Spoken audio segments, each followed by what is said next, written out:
We'll wait till 6:05 and then I'll get started.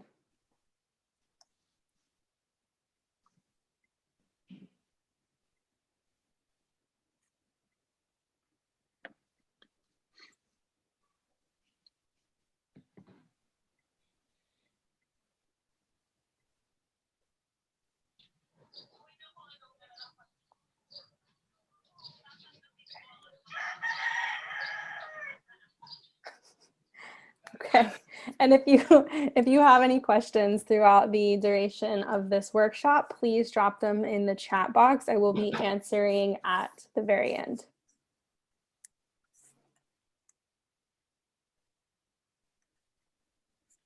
Cool. Okay, I'm going to go ahead and get started.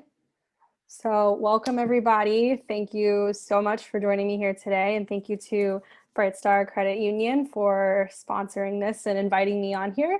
I'm really excited because sharing and storytelling is something I'm really passionate about. And so that's what we're going to be talking about today, is really how to connect and build trust with your audience in the most authentic way possible. Over the last few years, I would say that storytelling and authenticity in brands, no matter the size, has really started to become more prominent. You see a lot more brands doing this more than ever before, and there's a reason for that. The generations that are coming up behind us right now, so millennials, Gen Z, etc., they really believe in authenticity and they really connect to brands who are authentic. And the one way to be very authentic is to be transparent and tell your story. So it's my favorite way of marketing, and we're going to dive into that today. So I'm going to start by sharing a little bit about me. Okay, so I'm Lauren. My name is Lauren. I am the founder and owner of Brand Good Time. I am a marketing mentor to creative entrepreneurs. Prior to this company, I had a company called LBMG Marketing.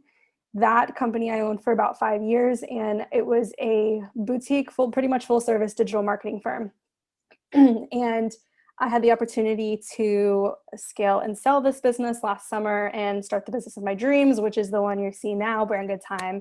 And I absolutely love what I do every single day. So I'm sure you want to hear some of these stories, so I'm going to go ahead and tell you what's going on in these photos here. So me being a fearless, crazy person starts right about here, probably even younger. This was at Gatorland in Central Florida. Not sure if it's still a thing. I hope it is. This was so much fun. But you can bet I was the kid who was jumping up and down like, I'll do it. I'll do it. I'll go sit on this. I'll go sit on this gator. Let's go. Let's go. I would probably still do the same thing. But not only was I adventurous, I really liked to be the star of the show. So naturally, I went into acting. I went to acting summer camps, acting classes, acting school. And then one day in 7th grade, I lost all my ability to memorize lines, totally flunked an audition. So perhaps a rude awakening of my lack of talent. Potentially, I think my parents were just my biggest cheerleaders and thought I was great and made me believe I was great. So fast forward to college, I channeled that creativity into graphic design and a communications degree, all while working part-time and interning part-time. I was a very busy girl, and I learned at a young age to juggle a lot of tasks. But I fell in love with digital marketing, and it was emerging at that time more than ever, SEO, PPC. I remember when Instagram came out and I was using it to edit photos, filter photos, not knowing it was a social platform. So after college, I moved up the ranks pretty quickly and had my dream job at an advertising agency here in Fort Lauderdale called Zimmerman Advertising, which, by the way, totally lied my way into this job. I did not have the level of experience they were looking for, but I was committed. I was dedicated. I wanted this job. I wanted to work my way up in the agency because I knew long-term I wanted my own business, but I needed to understand first the inner workings of another business. So I quickly became very sick of it when I got there. It was a machine churned and burned. And I was over big brand culture in general in the retail sense, as you can see here. So I wanted something different and knew I could figure it out for smaller businesses, which I believe is the backbones of our community. And I was very passionate about where I lived at the time here in Fort Lauderdale. So that's where I sit today after going through a massive roller coaster this last year, selling my company and then joining that company, thinking I was going to really help them build this amazing brand, only for the investors to pull out 3 weeks later and me to be left on my butt. I started Brand Good Time.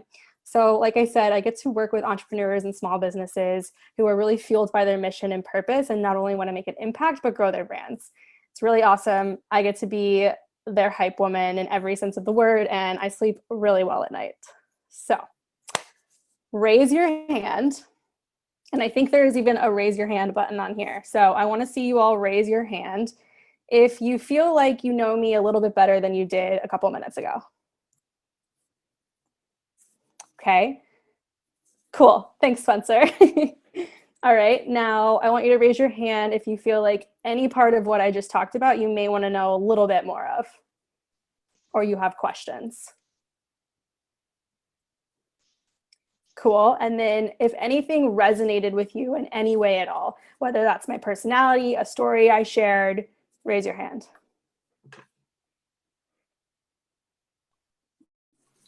Awesome. So if you didn't raise your hand, I suck at storytelling, or you're not a part of my target audience.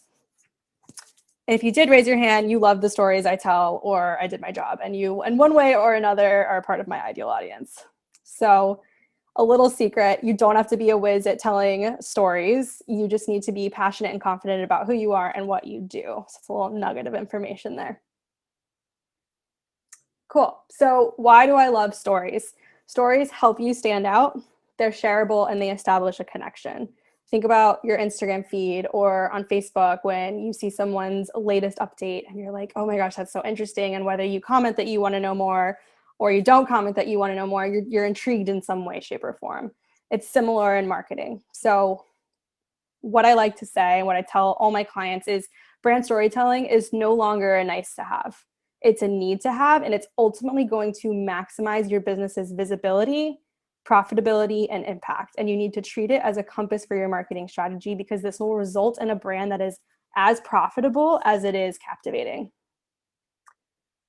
So in today's day and age, marketing is no longer the key competitive differentiator. Consumers are increasingly demanding for companies to prove how their efforts are making an impact, supporting a cause, and achieving results beyond just profits. So what this usually translates into is that having a mission matters. You can tie your story into your mission. So a desire to change the world, that is no longer cliche, or that is cliche so long as brands are actually acting according to their values. So that's really important. All right, now workbook time. This is in your workbook, so make sure you have this pulled up. Story is the backbone of selling quite literally anything. And it's a window, not a tactic. So while stories should be at the very core of what you do, it doesn't drive your strategy. In fact, your strategy drives what stories you tell. And here's why I love story. There isn't a person on this planet who doesn't love stories. Through stories, we all find common ground through fear, emotion, joyous times. And any brand or person can tell a story, and it can look different for everybody. But you're doing your brand a disservice by not telling a story somehow through your marketing. You're basically just shooting an arrow through the dark.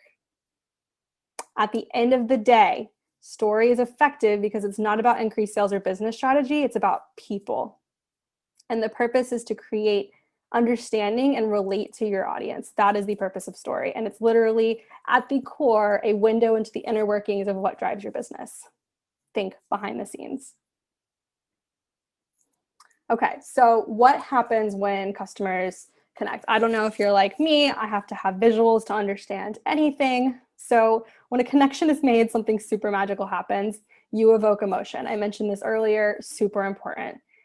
The vast majority of sales are made based on emotion, not logic. That is a known fact, especially with women. If you didn't know this before, most women make their purchasing decisions based on emotion. Men purchase based on logic. So definitely good to have a mix of two, but stories at the end of the day, like I said, evoke that emotion. So facts tell, stories tell. This is what we're all here for, right? The content. What does this actually look like when you go to implement yourself? So you can share your story through digital media, print, networking, your website, marketing campaigns. And there's three things that need to be considered in all of this, and we're going to go through each. One is the value. What value do you have to offer? Two is what story are you going to tell? And 3 is how are you going to share that story? Okay, so now that I've talked your ear off about why I feel stories are important and might have been a little bit redundant, I'm going to tie it all together for your brand. And we're going to start with value. I'm going to read this 2 times to you. This is a literal definition. Value is the difference between your ideal customer's perspective of the benefits and costs of your service compared to that of your competitors. Read them one more time. Value is the difference between your ideal customer's perspective of the benefits you have to offer and cost of your service compared to that of your competitors. So how are you going to stand out against your competitors? Story, but there's more. So there's 4 things you need to consider. What can you make that can help other people? So whether it's your product or your service, how does this help other people or other businesses? How do you do it differently? So what is your process? What is your outcome? What is your approach? What are your core values as a company? I like to have all of these things clearly defined. And we're in a new year. So this is a really good time to sit down and really, really break out, really define these things as a brand. Who do you do it for? So are you working B2B? Are you working B2C? Who at the end of the day is your client? And what will this help them achieve, overcome, or avoid? In a lot of service-based businesses, you are in the business of prevention. You are preventing something from happening. That is why people are paying for your services.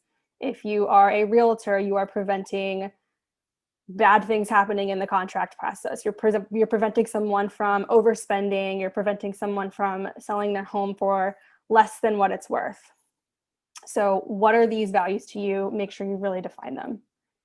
And the value in what you have to offer exists in what pain points you address with your product or service. So every ideal client of a business has a pain point that you are ultimately solving. Example, I'll go back to the realtor.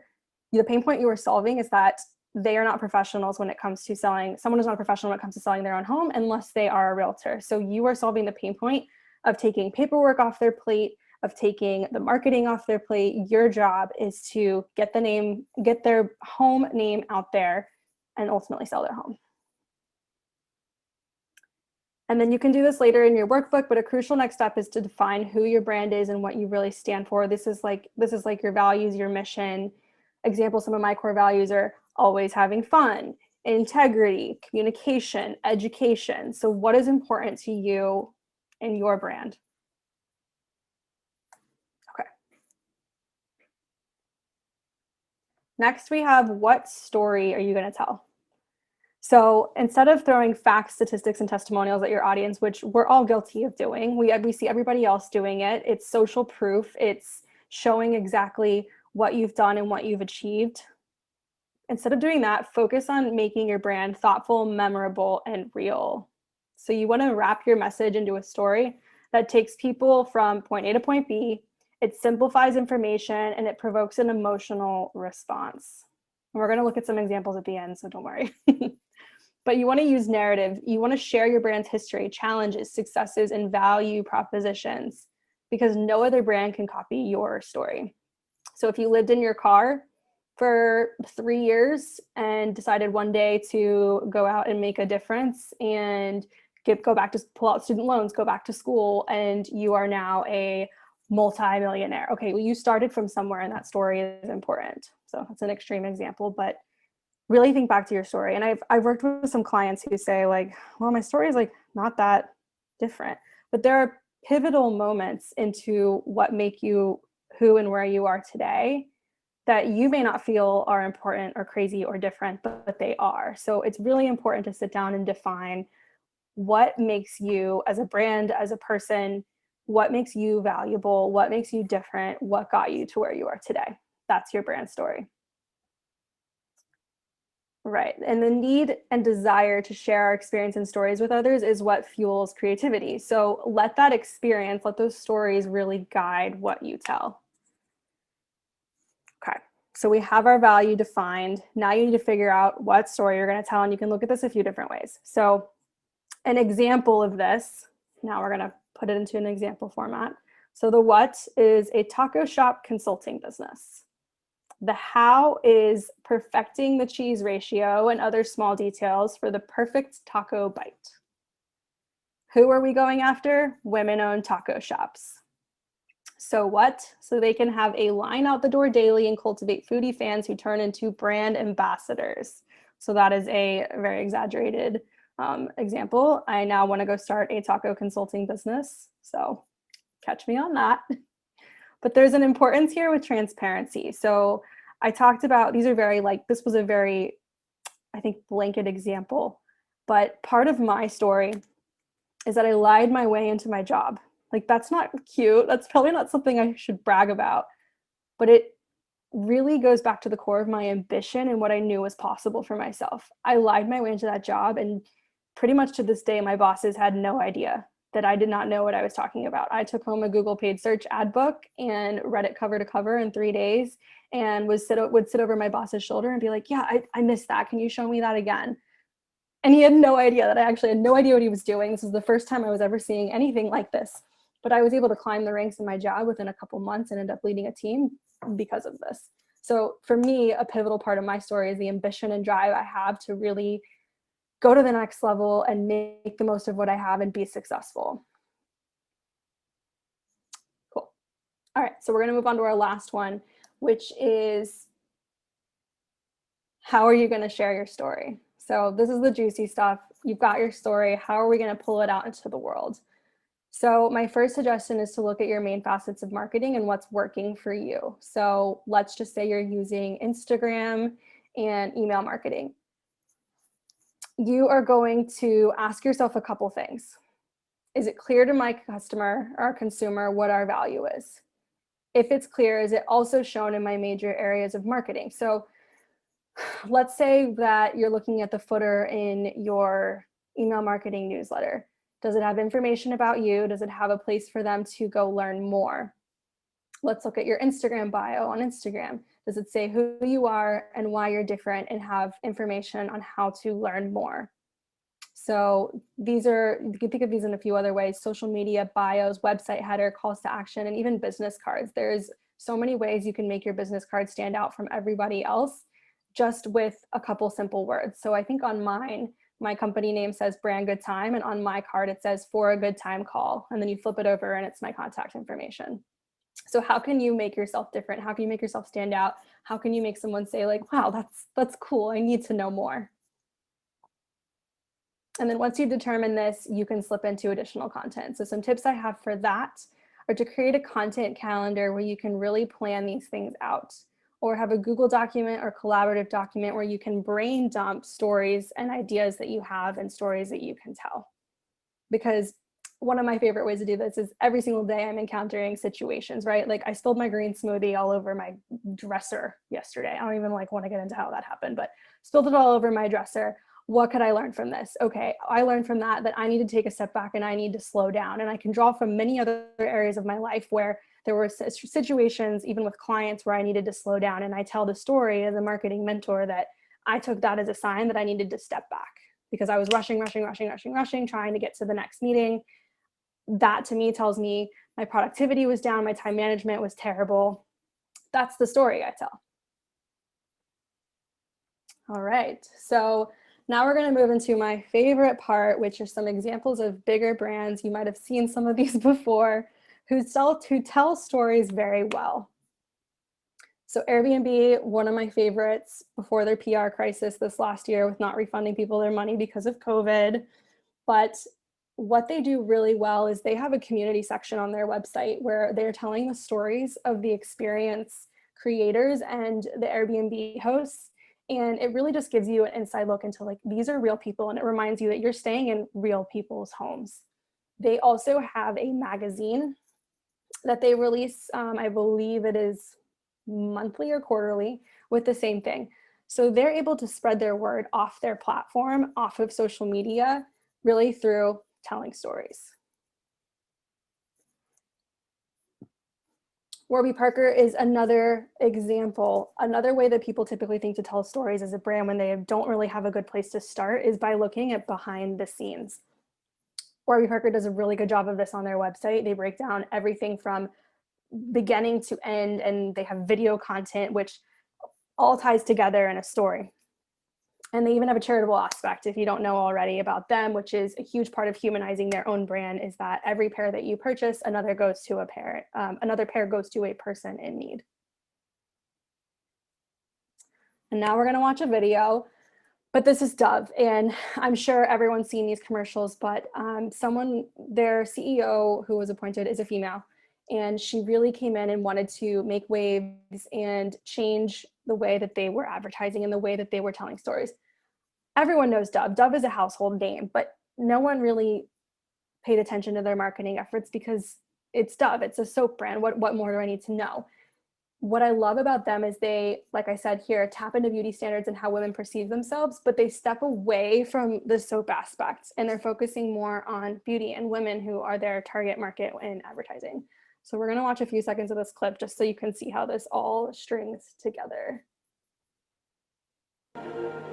I'm a forensic artist, worked for the San Jose Police Department from 1995 to 2011. I showed up to a place I had never been, and there was a guy with a drafting board. We couldn't see them, they couldn't see us. Tell me about your hair. I didn't know what he was doing, but then I could tell after several questions that he was drawing me. Tell me about your chin. It kind of protrudes a little bit, especially when I smile. Your jaw. My mom told me I had a big jaw. What would be your most prominent feature? Kind of have a fat, rounder face. The older I've gotten, the more freckles I've gotten. I would say I have a pretty big forehead. Once I get a sketch, I say thank you very much, and then they leave. I don't see them. All I had been told before the sketch was to get friendly with this other woman, Chloe. Today I'm gonna ask you some questions about a person you met earlier, and I'm gonna ask you some general questions about their face. She was thin, so you could see her cheekbones. And her chin, it was a nice, thin chin. She had nice eyes. They lit up when she spoke. Cute nose. She had blue eyes, very nice blue eyes. So here we are. This is the sketch that you helped me create, and that's a sketch that somebody described of you. So yeah, that's...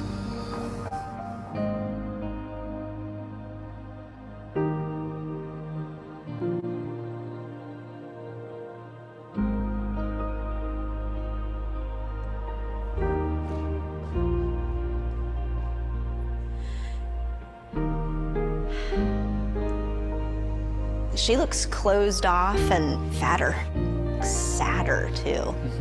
The second one looks more open, friendly, and happy. I should be more grateful of my natural beauty. It impacts the choices and the friends that we make, the jobs we apply for, how we treat our children. It impacts everything. It couldn't be more critical to your happiness. Do you think you're more beautiful than you say? Yeah. Yeah. We spend a lot of time as women analyzing and trying to fix the things that aren't quite right. And we should spend more time appreciating the things that we do like.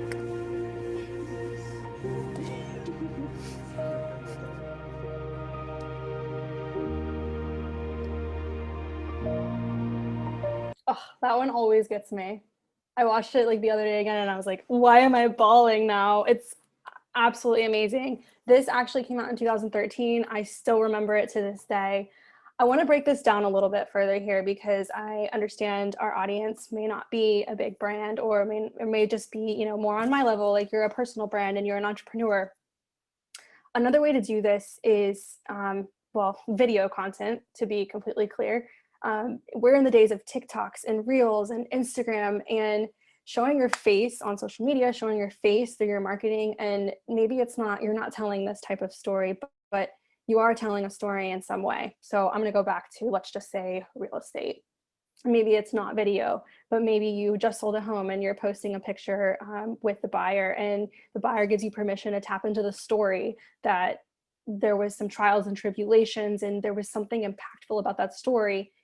Sharing that story is again, going to evoke emotion, going to let people want to know more, and they're going to remember you. So there's a memory aspect that comes in with this. Like, I remember this video. I go to the grocery store and I see Dove, and like this video registers in my mind. So video is really impactful, and this should drill home, if anything, that storytelling and the way that you perceive a brand is like they go hand in hand. So I have one more video from my favorite, Google. So everyone's probably seen videos over the years. So I think 2 years ago, they put out like a Google year in review, and it was all of the events that happened in that year. I hope they don't do one for this year. Actually, I don't know if they did, but this is another tearjerker. So everybody get some tissues ready, but this is probably by far one of my favorite ads.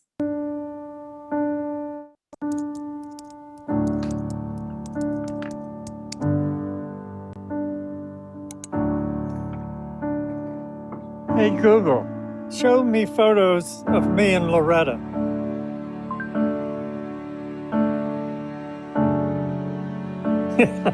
Remember, Loretta hated my mustache.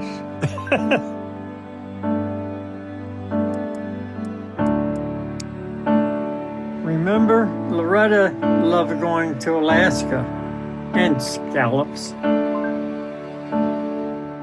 Show me photos from our anniversary. Remember, she always snorted when she laughed. Play our favorite movie.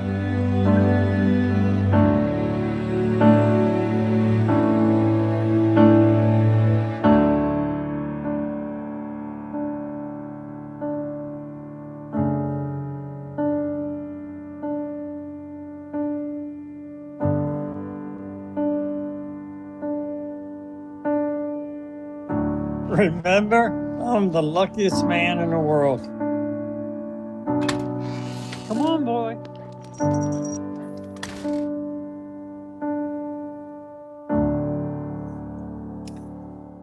So very powerful. What I love about the Google one is it allows you as the viewer to draw your own conclusions, and as you're watching it, really create the story in your mind of like, oh, what am I expecting here? You ultimately draw the conclusion before you even get there. That like, this is sound, of course. 14th. So you ultimately draw the conclusion of what's going to happen before you even get there. So again, another very powerful way of storytelling. So before we conclude this, I want to go over the main 3 takeaways here, which are to define who you are and really stand for. So think of Dove, for example. I am sure from that video, their core values are, what are the standards of beauty, right? So breaking through those barriers of what are the standards of beauty, making women feel beautiful and powerful. And I'm sure hygiene had something to do with that because that is their brand.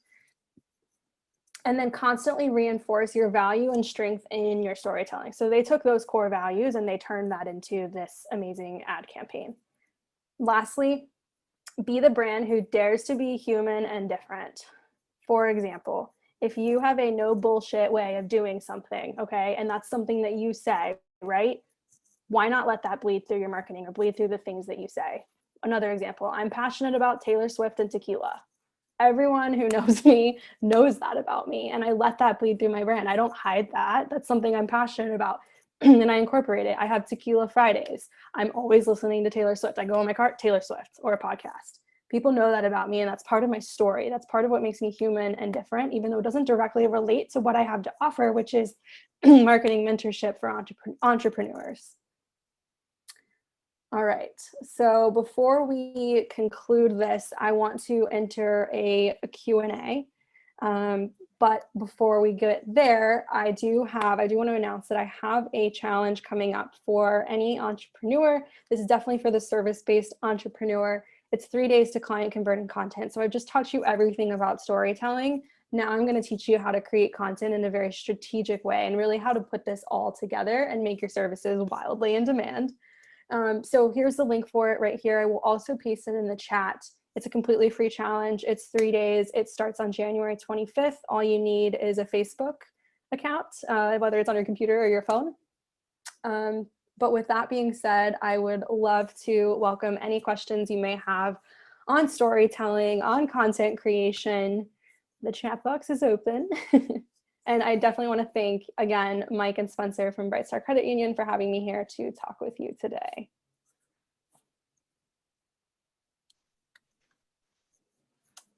Feel free to leave your questions in the box. Or you can pipe on and ask your question if you just want to unmute yourself.